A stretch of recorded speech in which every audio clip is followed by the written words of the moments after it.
If you're seeing this, you're from Group 9. And the moment these words reached your awareness wasn't random chance or algorithmic luck. It was recognition.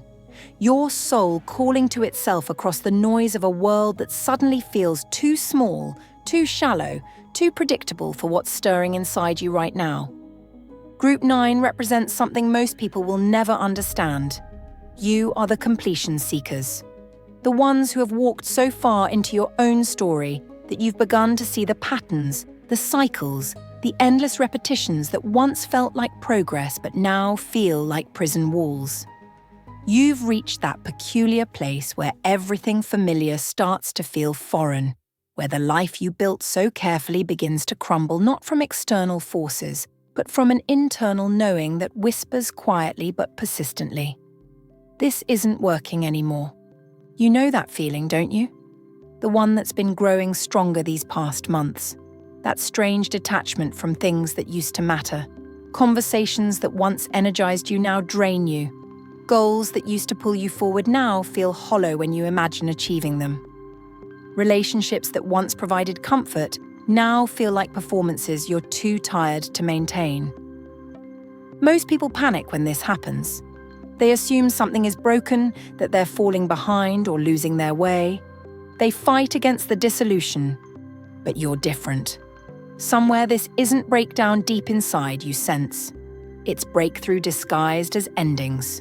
Group 9 souls are experiencing what spiritual traditions have called the Great Dissolution, the systematic release of everything that was built on false foundations.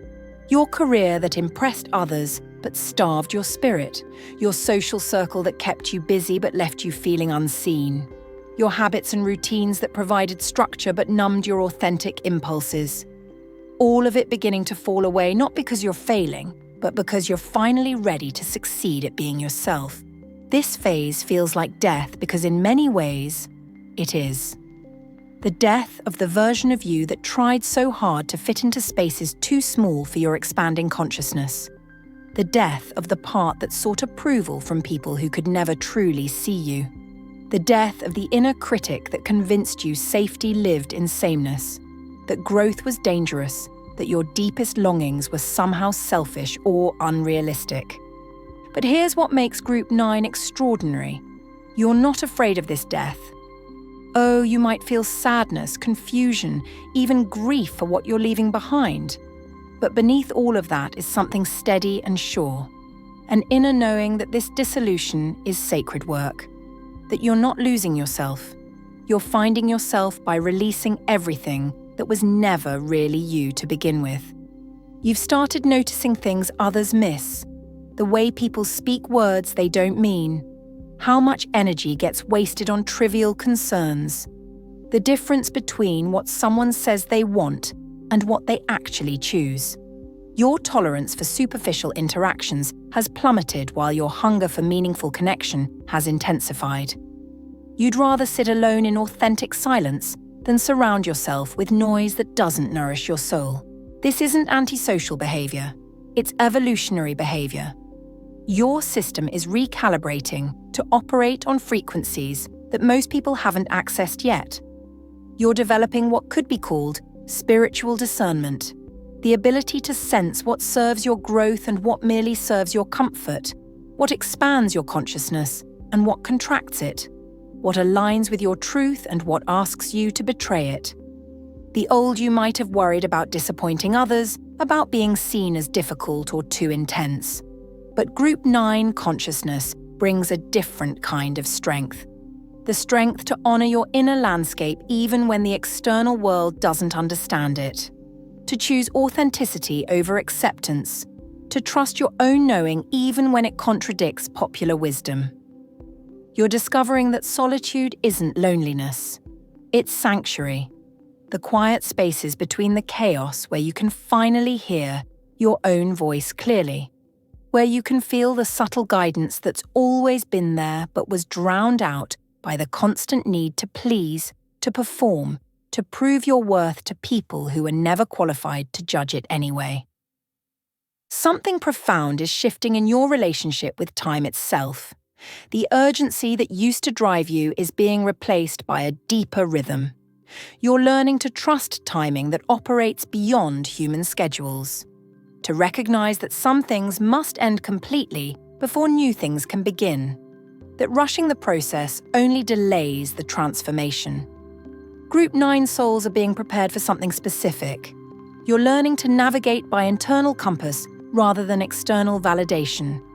To find stability within change rather than despite it. To become so grounded in your own truth that no amount of external turbulence can shake your foundation.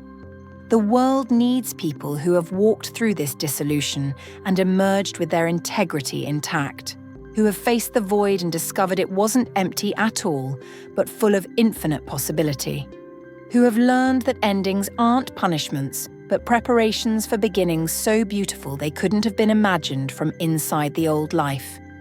You are being called to something greater than you've yet allowed yourself to envision. Your path is no longer about accumulating experiences or achievements. It's about integration, taking everything you've learned, everything you've survived, everything you've discovered about yourself in those quiet moments of dissolution, and weaving it into something entirely new. This is the sacred work of Group 9. You're not just healing from your past, you're alchemizing it into wisdom. The people around you might not understand this shift. They see you pulling back from things that used to excite you and wonder what's wrong. They notice you asking different questions, making different choices, and they interpret it as withdrawal or confusion. But you know better. You're not withdrawing from life. You're withdrawing from the illusion of life you were taught to chase.